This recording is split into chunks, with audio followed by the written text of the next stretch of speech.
Let me share to you some facts about critical illness. And if you want to check the legitimacy of the data, I included yung mga sources below. But basically, this is a research conducted by our company with regards to critical illness. Now, according to the report, it's 386 new cancer cases per day ang nangyayari here in the Philippines. Tapos magkano ba ang magpatanggal ng benign or malignant tumor? It's 20,000, excluding yung other fees pa. Now, aside from that, 1 in 5 Filipino nagkakaroon ng second heart attack. So, second heart attack kasi nagkaroon na sila before, tapos usually nagre-recur pa yon. So, ngayon magkano ba ang magpagaling pagdating sa mga ganitong sakit? It's 500,000 to 1 million. Now, nagkakaroon ng 1 Filipino per hour sa renal failure naman. And magkano ang dialysis? Ito, alam ko to kasi yung mother ko din na dialysis eh. It's 60,000 per month. And if you want to have organ transplant, it's 4 million. Stroke. Top 2 cause of death yan here in the country. So may 23% chance to reoccur pa. Tapos magkano ang treatment niya? 1.2 million. Magkano ang rehab? 1,200 per session. Now, sa ICU confinement, so intensive care unit to ng hospital. So pagka medyo maluba yung situation mo, doon ka dinadala na room. So it's 3,300. Ngayon, if ever you are being sustained by different machineries pa in the hospital, umabot yan ng 10,000 to 50,000. And then, last but not the least, yung Philippines reported as the highest incidence of breast cancer among 197 countries. So, magkano ba ang chemotherapy? It's 120,000 per session. At ilan ang kailangan? 8 to 10 sessions. So, ngayon, ano yung mga disturbing facts pagdating sa death ng mga ganitong bagay sa critical illness? So, according to data, 276 die per day. Pag sa heart attack, 240 naman. Kapag sa stroke, 236 sa cancer. So magkano ang average na pagpapagamot nila? Pag heart attack, it's 1.8 million. Kapag heart attack naman, it's 978,000. Tapos yun, nabanggit ko kanina, yung chemotherapy ay umaabot ng 120,000 per session. Tapos kailangan mo ng 8 to 10 na sessions para gumaling sa cancer. So glaring yung problem, kitang-kita natin na critical illness is one of the leading cause of death for Filipinos. At nakita nyo naman sa data na medical costs are too high. So ano bang ginagawa ng mga Filipinos? Ano ba yung preventive measures natin dito? Ano ba yung ginagawa natin for security account? Some of us have HMOs, so provided by our companies. Kung saan tayo nag-work, pagka wala ka nito, well, umasa ka sa PhilHealth. Yung iba combination. But if ever you get to ask people who experience getting claims from PhilHealth, sobrang baba lang yung nakukuha. So, ito talaga yung malaking problema. Ngayon, yung coverage ng HMO can be augmented ng products namin such as healthcare access and global health access. If ever hindi nyo pa napapanood yung video ko about that, I'll be linking that. Okay, tatag ko yung dalawang video na to after this video para magkaroon kayo ng idea kung paano nyo mapapataas yun. Pero yung two types of insurance sa private medical card namin, it is just a card. So, ibig sabihin, kapag ikaw ay na hospital, kami yung gagastos. Ngayon, ano naman yung difference niya sa mga critical illness plan? Okay, ang critical illness plan, ang difference niya is hindi automatic na yung insurance ang magbabayad sa hospital ninyo. Ang premise niya is kapag nagkaroon ka ng critical illness, diagnosis pa lang, you could file for a claim already sa insurance company mo at makakatanggap ka ng lump sum payout. Ang ibig sabihin ng lump sum payout, kung ano yung pinangako na sum insured, kung magkano yung plan na yon, ibibigay nila sa inyo yung amount na yon. Tapos, yung money, it's yours to use. Hindi siya restricted na pangbayad mo ng bills. So, bakit pa kumukuha ng ganito? Kasi imagine, let's just say na ikaw ang breadwinner of the family. You are the one sustaining the everyday needs of your family, like pagkain, renta, at kung ano pa allowance ng mga anak mo pag pumapasok sila. Ikaw yung nagpapaaral. So, ang mangyayari, kapag ikaw ay nagkaroon ng critical illness, you will be focusing on the recovery. So, gumagastos ka na sa hospital already. So, kung gumagastos ka na doon, pag may card ka, sinasagot ng gastos nung card mo, pero what will happen to the expenses na need mo nang i-maintain? Yun yung purpose ng critical illness plan mo. Kasi sa critical illness, marami ka talagang babayaran pa on top of the medical expenses mo sa hospital. Let's just say nagkaroon ng critical illness. On the point of your recovery, you need maintenance medicines. You need check-ups. Pwedeng hindi yan sagot ng card mo. So, para dun yung amount na pwede mo makuha. But basically, ang pinaprotektahan niya talaga is yung pera mo na magamit lahat sa bills. Kaya pera yung ibibigay without any restriction. So, yun yung purpose ng critical illness plan. Now, ang critical illness plan na i-discuss ko ngayon are standalone plans kasi may dalawang uri ng critical illness. Siguro simulan ko dito, yung as a rider attached to VUL. Marami ako nakikita kasi nag-advertise ito. Yung mga 14-in-1 na plan, 4-in-1 na plan, 7-in-1 na plan. Tapos makikita nyo, isa sa mga benefit ng plan na yun is the critical illness coverage. So, ang maganda sa mga ganong plan, good siya for starters na bumubuo ng insurance portfolio. Kasi sa isang plan, meron ka ng critical illness benefit din. Ngayon, ano naman yung cons na nakikita ko doon? Kasi pag ganun ang kinuha mo, mas maliit yung coverage na pwedeng ibigay sa'yo. Pwedeng 200,000 lang, 400,000. Basically, mas mababa siya sa kung ano man yung original plan na life insurance na yun. Kasi parang ano yun life insurance with investment. Tapos kinakabitan mo lang ng additional benefit ang tawag kasi sa insurance company ng mga riders. So ngayon, hindi pwedeng mas mataas yung rider mo kumpara sa base plan mo, yung standalone na plan, which is the VUL. So, pag nagsisimula ka at limited ang pera mo, maganda na meron kang critical illness coverage doon. Para if ever ma-diagnose ka ng critical illness, hindi magagalaw yung standalone plan mo na VUL, pero may payout ng pera upon diagnosis of critical illness. Yun yung maganda sa mga ganong plan. Pero ang cons nga nun, mas maliit. Second is, meron siyang age na i-cover ka lang. Some policies up to age 61 lang. Yung iba up to age 71 lang. So, nagbabayad ka for that particular benefit. Pero pag yung critical illness mo nag-occur after the coverage age, let's just say 79 ka, kung hanggang 71 lang yung critical illness na rider mo, at age 79 doon ka nagkasakit, wala ka na makukuha. Kasi hanggang age, parang term insurance yun Nagbabayad ka, i-cover ka namin. Nagbabayad ka, i-cover ka namin. Tapos pwede ka lang magbayad daw hanggang age 71. So, yun na yung last sa bayad mo. Doon ka lang namin cover. Pag hindi ka naman nagkaroon ng critical illness, lahat ng bayad mo doon is tapon na. So, hindi mo siya napakinabangan. So, yun yung second na parang cons ng rider na critical illness. Also, yung third na cons na nakikita ko doon, hindi siya kagaya ng mga standalone plan na kung sakaling hindi mo magamit, ibabalik yung bayad. At kung hindi mo nagamit, pwedeng maging life insurance yung critical illness coverage na yun. Kasi yung mga nakikita nyong plan na yung 14-in-1, 13-in-1, mga ganon, is may life insurance siya, but because yun yung base plan. Pero hindi because of the critical illness rider. So, yun yung disadvantage. Pero, mura siya. Kaya nga sabi ko, magandang idea yun pagka-starter ka. Pero, ang i-dive deep natin ngayon ay 3 standalone plans na ino-offer ng company namin na kaya kong i-offer as a financial advisor as a solution dito sa critical illness na pwedeng maranasan ng isang tao. So, we do have Health Start, Health Max, and Health Max Elite. So, in a nutshell, ito yung mga plans na yon. Makikita nyo na yung Health Start, Health Max, and Health Max Elite, nakasulat dito. Ang primary goal is bigyan kayo ng lump sum payment kapag na-diagnose kayo ng critical illness. So, makikita nyo na sa Health Start, ang covered lang ng illness, 3 lang sa major critical condition. Yung major critical condition, ano siya, yung parang ICU levels na. Ganun yung sakit na kaya lang na i-cover nito. So, cancer, heart attack, and stroke. Since ito yung top 3 na major critical condition na na-experience sa Filipinos. So, doon ka lang magkakaroon ng coverage. Meron ka ring minor critical conditions dyan na pwede ka mag-claim, mag-advance ka ng payment. Pero yun yung difference sa Health Max na mas marami na yung sakit na i-cover. 74 condition siya. 56 ang major, 18 ang minor. Sa Health Max Elite naman, 150 plus conditions. So, most extensive in the market na yan. So, syempre, dahil mas marami i-cover yung Health Max Elite, expect na mas mahal siya. Tapos, mas mura yung Health Start kasi mas konti yung i-cover. Now, sa claim frequency, paano siya napapakinabangan? Since ang ina-address natin is insurance na magpe-payout sa atin ng pera upon diagnosis of a critical illness, itong sa Health Start, pag nagkaroon ka ng major critical condition, pwede mong makuha yung 100% sa insured. So, kung bumili ka ng isang plan na ang insurance ay worth 1 million, pag major critical condition yan, bayad mo na yung, parang babayaran ka ng insurance company ng 1 million.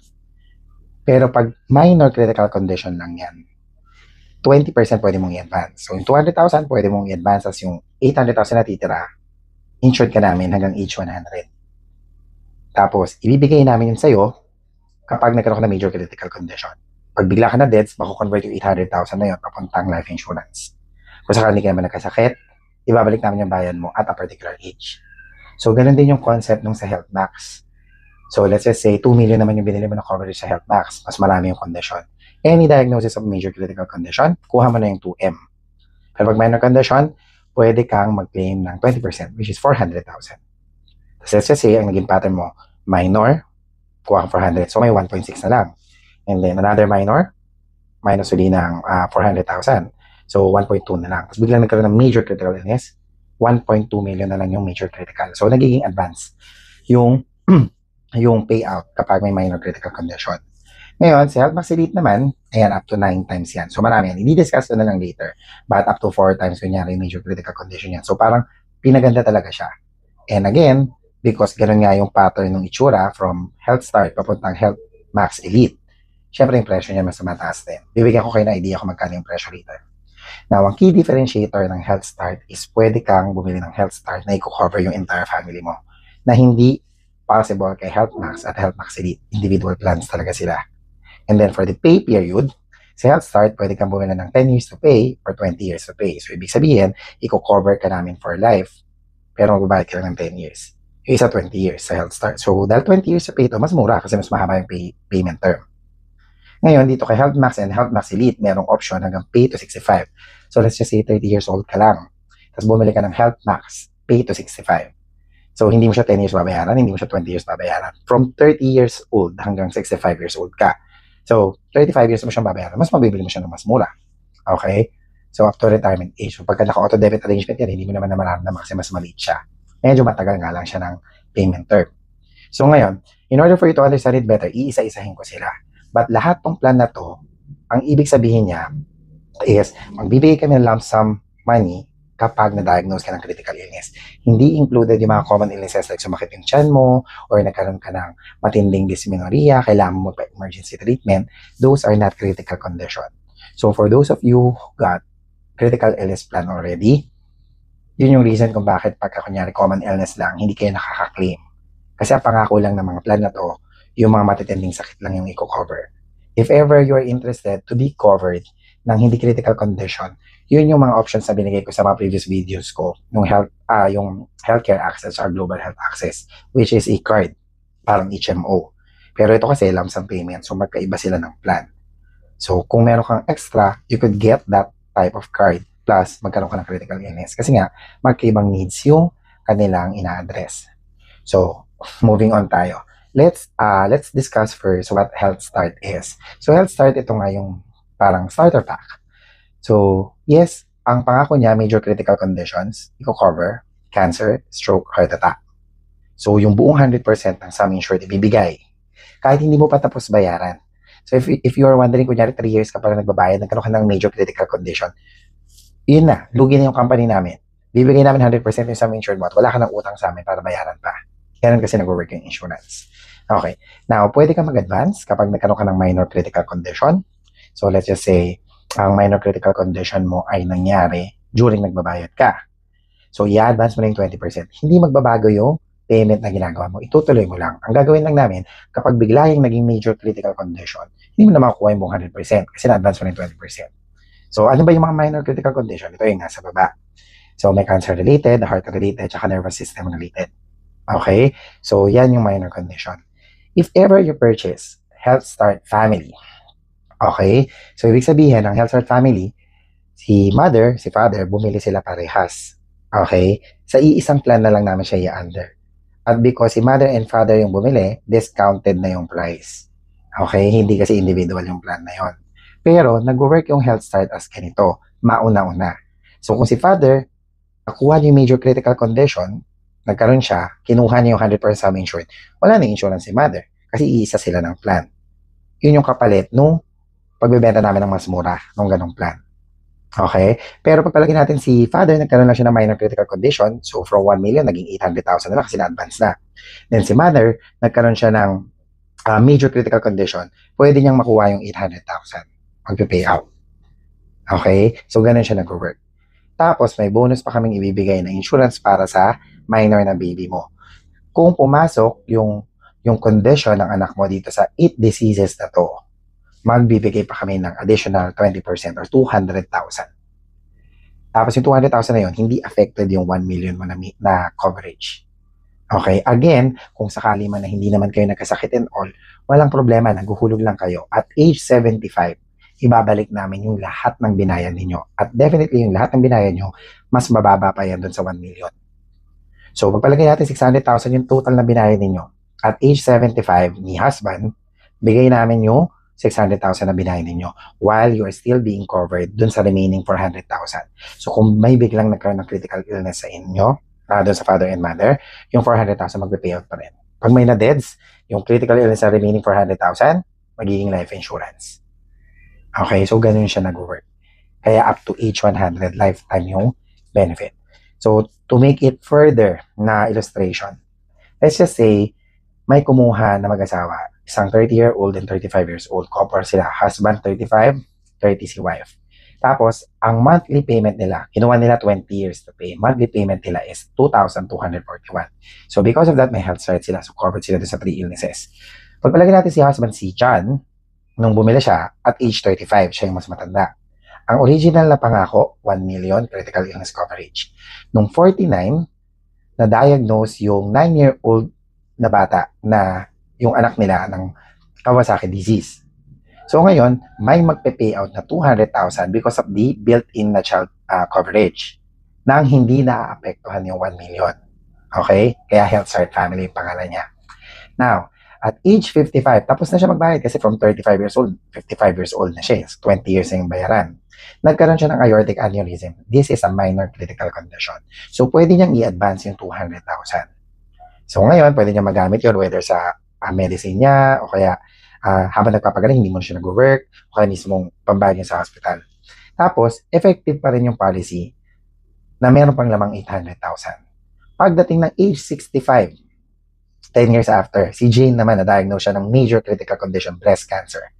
Yung 800,000 magpe-pay out.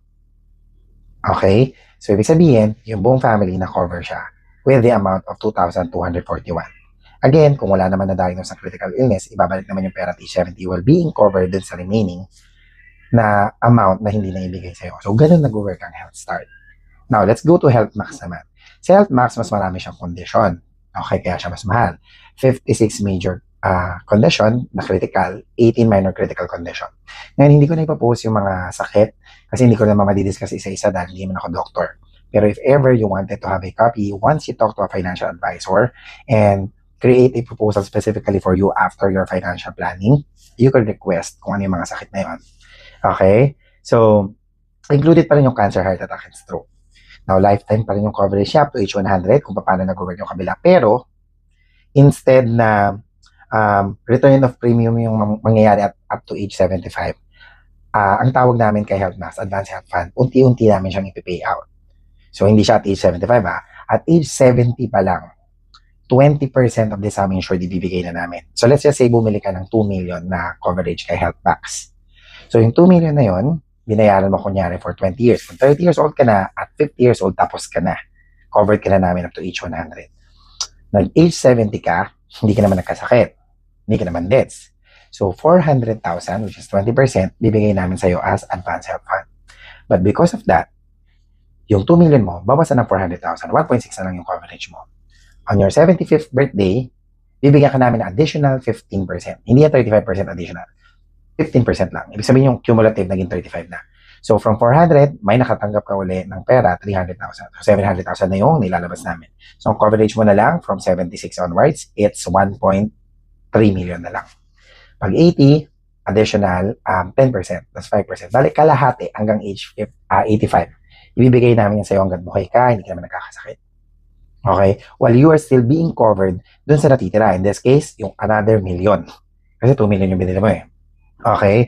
Kung biglang na-deaths ka ng hindi because of critical illness, it's because of accident. Converted yung coverage to life insurance na ibibigay sa beneficiaries mo or sa anak mo or sa asawa. Okay? Now, sa flexible payment terms, kung si Health Start kanina, 10 years or 20 years payment lang, ito may option ka hanggang up to age 65. So meaning kung 30 years old ka, kumuha ng Health Max.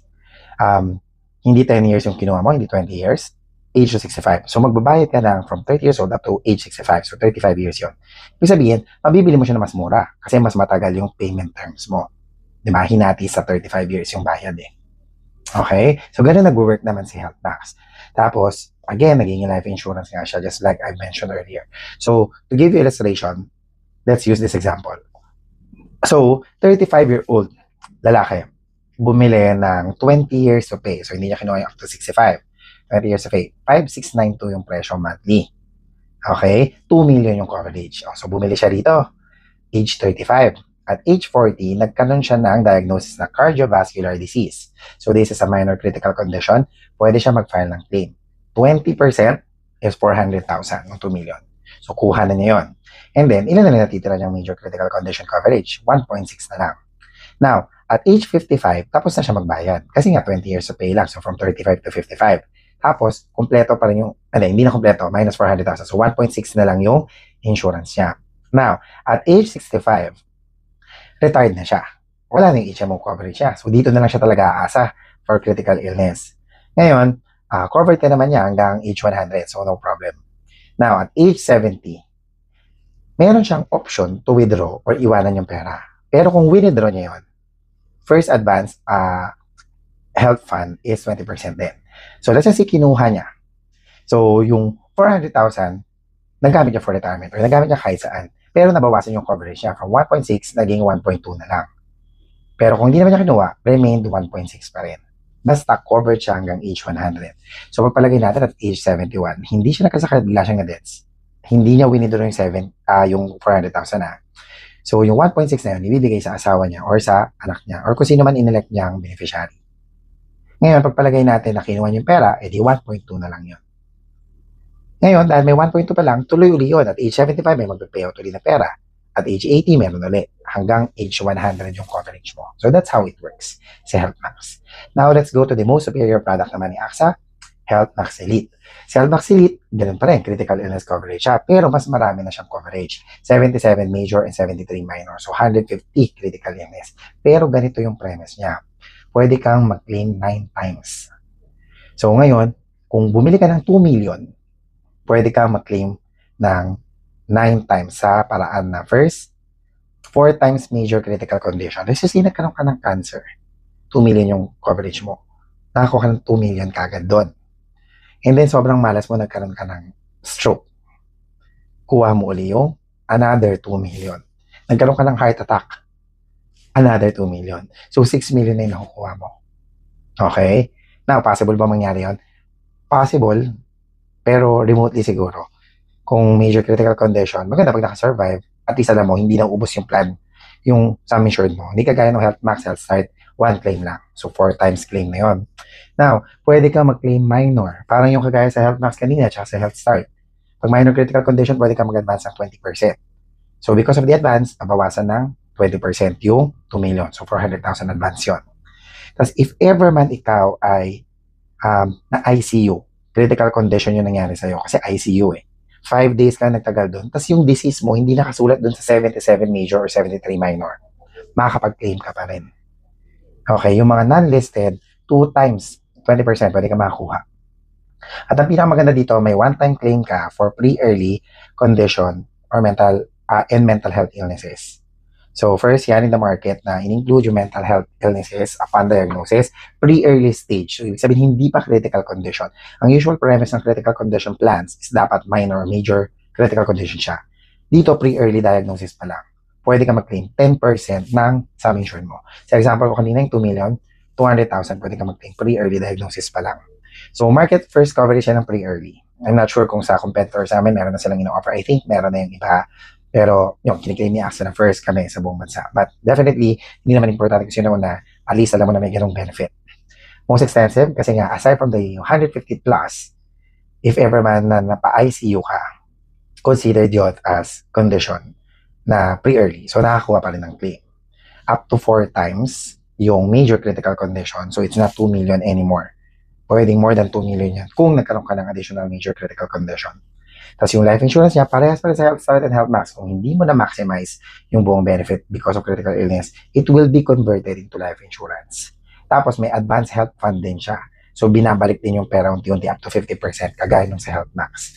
Tapos may free health services ka sa EMA app, yung ginagamit namin na application sa mobile phone na pwede kang magpa-teleconsult tsaka mental health counseling. So yan si HealthMax Elite. So to illustrate it further, here is example.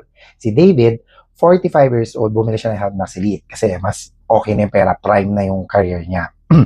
Now, kumuha siya ng 20 years to pay. Okay, so ibig sabihin, age 45 to age 65. Ang sum insured na kinuha niya is 2 million. So ngayon, at age 55, nagkaroon siya ng glomerulonephritis. So, this is a pre-early benefit. 10% yung pwede niyang i-advance. So, from 2 million, naging 1.8 million na lang. At age 65, tapos na siyang magbayad. Okay? Pero nagkaroon siya ng kidney condition. Chronic kidney disease, tas considered minor critical illness benefit to. So, nag-file siya, 400,000, pwede niyang i-advance din. Now, how to determine kung minor or major critical condition? Bibigyan kayo ng listahan, nasa policy niyo yan. Now, if ever you get diagnosed by a doctor of a condition and you know that you have a critical illness plan, you could inquire sa customer service ng AXA Philippines or you could talk to your financial advisor para siya yung magtanong for you. Okay? So, fully paid na to at age 65 pero meron pang benefit na 1.4. Kinuha yung 10% kanina na 200,000. Kinuha yung 20% na 400,000 because of minor condition. Ngayon, at age 69, nagpa-kidney transplant siya, pero waiting siya. Okay? Dahil waiting siya, hindi pa to major critical condition kasi wala pang nangyaring major transplant. So, second minor critical illness benefit could again get another 20%. So, 400,000 ulit. So, from 1.4, may 1 million na lang siyang natitira. At age 70, pwede siyang kumuha na ng payout yung Advanced Health Fund. So, ngayon, kuha siya ng 400,000.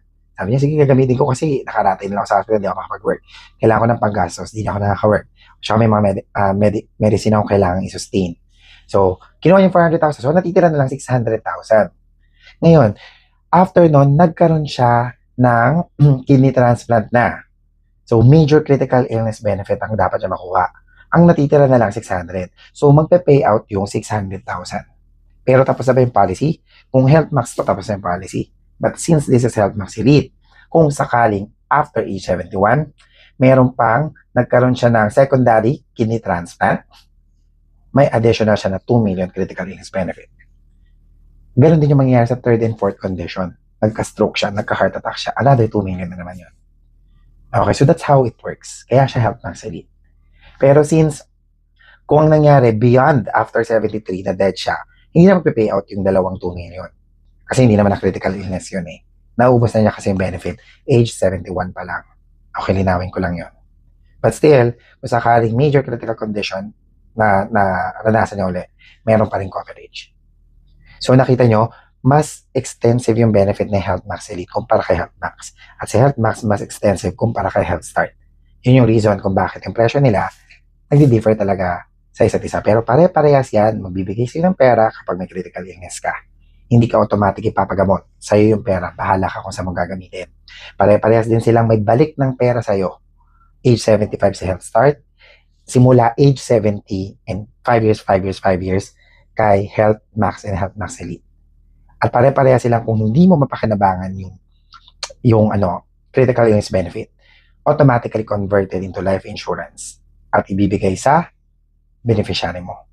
And if you are going to think about it, walang talo yung plan. Kasi, yung ibabayad mo is definitely mas mababa sa pinapangakong benefit. Ang problema lang dito, syempre, hindi mo siya mapapakinabangan sa common illness. Yung kunyari, sumakit yung tiyan mo, etc., na-aksidente ka, or nakagat ka ng aso, hindi ganun yung benefit ito. Pang critical illness lang siya.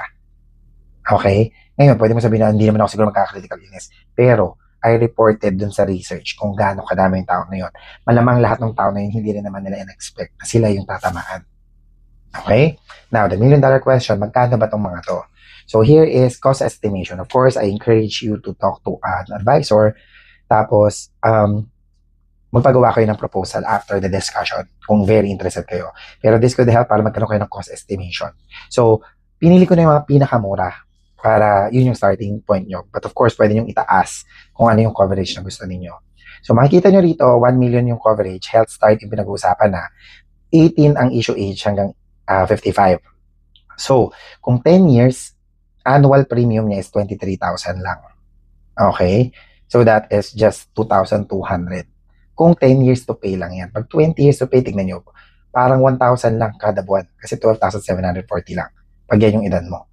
So, gitna, 31 to 35 ka. So, nasa 35,000 ng 10 years to pay, nasa 20,000 lang ang 20 years to pay. So, wala pang 2,000. Ngayon, pag medyo late ka nang kukuha, 72,000 sa 46 to 50 yung annual. Para pumapatak ng 6,800. 45,000 naman sa 20 years of pay, which is 4,300.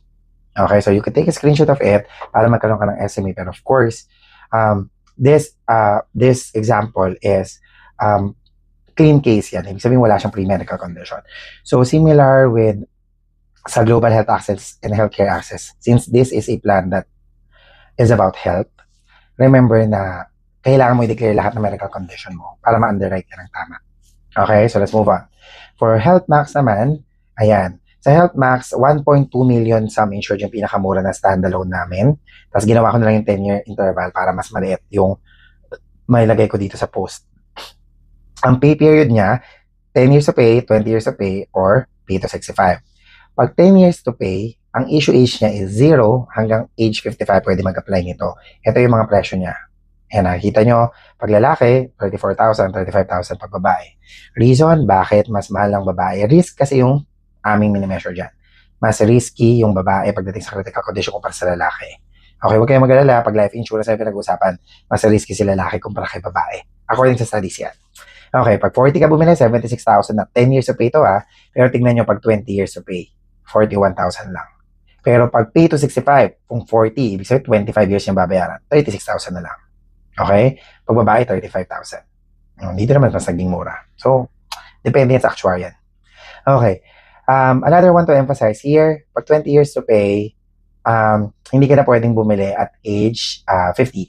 Okay, not applicable na siya. Kasi, ibig sabihin, babayaran mo siya hanggang age 70. Hindi pa pwede, hanggang age 65 na. Kasi payout ng 70 years old eh. Pag pay to 65 ka naman, 21 ang issue age. Hanggang age 55. Okay? So, yan yung Health Max cost estimation. And last but not the least, dito tayo kay Health Max Elite. Ang pinakamura niya rin, 1.2 million sum insured. So, ito yung presyo niya for 10 years, 20 years, and pay to 65. Just get screenshot of it. Parehas lang sila ng rule ni Health Max. Pag pay to 65 ka, 21 years old ang pwedeng bumili up to age 55. Tapos up to, dito naman, sa 20 years to pay, up to age 45, pwede bumili. Pero age 0, pwede nang bumili ng 20 years to pay. Okay, the best is for you to talk to a financial advisor para mas ma-discuss nyo to further. Lahat ng mga sakit na covered ay pasok dun sa policy proposal. Also, yung flexible payment term ay nadidiscuss na doon.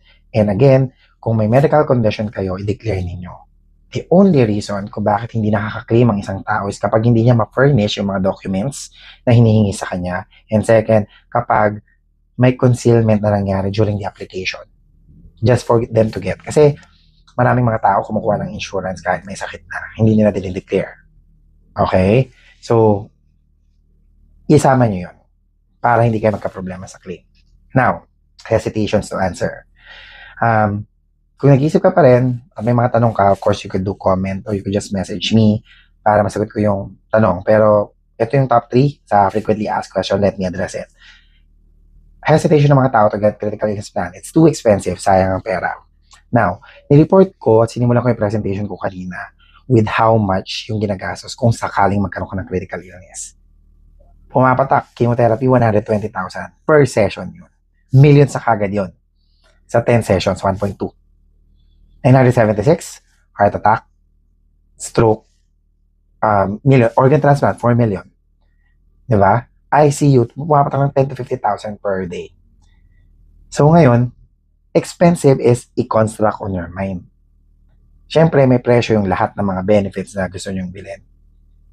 Pero definitely, it is worth it. Ini-strengthen niya talaga yung security account mo. Kasi imagine, kung hindi mo ito prioritize, nasasayangan ka sa pera, kaya nilagay mo siya sa pagpapatayo ng bahay, and all, etc. Tapos biglang, nagkaroon ng critical illness. Lahat ng yon mabubuwag. Marami akong kakilalang ganun yung nangyari. So, worth it siya. Hindi siya basically sayang. Lalo na, ang answer ni AXA is, sige, para hindi mo makita na sayang, kung sakaling hindi ka magka-critical illness, ilalagay namin yung, gagawin namin siya life insurance, bibigay namin sa anak mo. Also, kung hindi ka na magka-critical illness, nabuhay ka na matagal, ibabalik namin yung pera sa'yo. So, yun yung pinakasagot namin. But we wanted you to be insured. Kasi we've seen a lot of people na critical illness is the reason kung bakit sila bumagsak. Now, second question, paano kung hindi naman sikat na sakit? Well, kay Health Max Elite, pag na-ICU ka ng 5 days or more, tapos wala siya sa condition, kasama, mag-pay out pa rin. Pagka kunyari naman kay Health Max at Health Start, kung hindi talaga kasama sa listahan, wala kang makukuha. Okay? Ngayon, kung ang gusto mo pala, makukover ka sa any type of sickness, hindi critical illness plan yung kailangan mo. Kailangan mo ng healthcare plan or private medical, hospitalization insurance. Again, ililink ko yung video na Healthcare Access and Global Health Access. Check it out. Wala mang matatanggap na pera doon, pero hindi ka gagastos pag common illness yung sakit mo. And last, ayaw ko na magpa-medical exam. Now, hindi naman lahat ng tao required magpa-medical exam para kumuha ng critical illness plan. Siyempre, pag may sakit ka, kailangan mo i-declare yun. Parang kasing kami mga advisor, may non-medical authority kami. Pwede namin hindi pa examine yung nag-a-apply. Kung nakita naman namin na healthy siya at wala naman siyang declaration. Ngayon, kung may declaration ka, again, kailangan mo siyang i-discuss. Papamedicalan ka lang naman ng isang insurance company pag may nakikita silang risk mula dun sa declaration, sa mga sinagot mo sa mga questionnaire. Kasi tatanungin ka namin eh. Ngayon, if ever man, ni-request ka nila ng pa-medical, medyo hassle, pero ano yung benefit doon? Pag nagpa-check ka, malalaman mo kung ano yung condition mo ngayon. At kung yung condition mo is okay naman, you could still apply. Get one na. Kasi pag may nakita kang condition doon, at pinayagan ka ng insurance, malaki yung chance na baka magamit mo siya. Pero kung sakali naman na wala ka nakita, well, use that opportunity na pwede ka pa mag-apply. Because hindi lahat talaga ng tao kaya namin i-insure ng critical illness. Lalo na pag alam namin risking magka-critical illness. Kasi ganun tumatakbo yung negosyo namin. Okay? So again, paalala ko lang, if ever man you haven't watched yung financial planning na concept, ay lilink ko na lang din yung video siguro sa baba na kaming mga financial advisors sa insurance company, we are on the defensive style. Nasa insurances kami. Naniniwala kasi ako na yung key para sa isang stable at paano mo mapalago yung growth account mo is meron kang security account na matibay. Dahil lahat ng growth account kung doon mo nilalagay, ipon palaki ka lang palaki ng pera. Pero dito ka tinamaan sa security account ng problema, like nagkaroon ka ng emergency, nagkaroon ka ng mga unexpected needs, lahat yun, i-withdraw mo. Because isusustain mo yung sarili mo.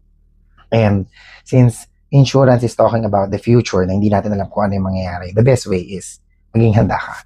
And the best way to get an insurance is now. If ever you do have money, get one now.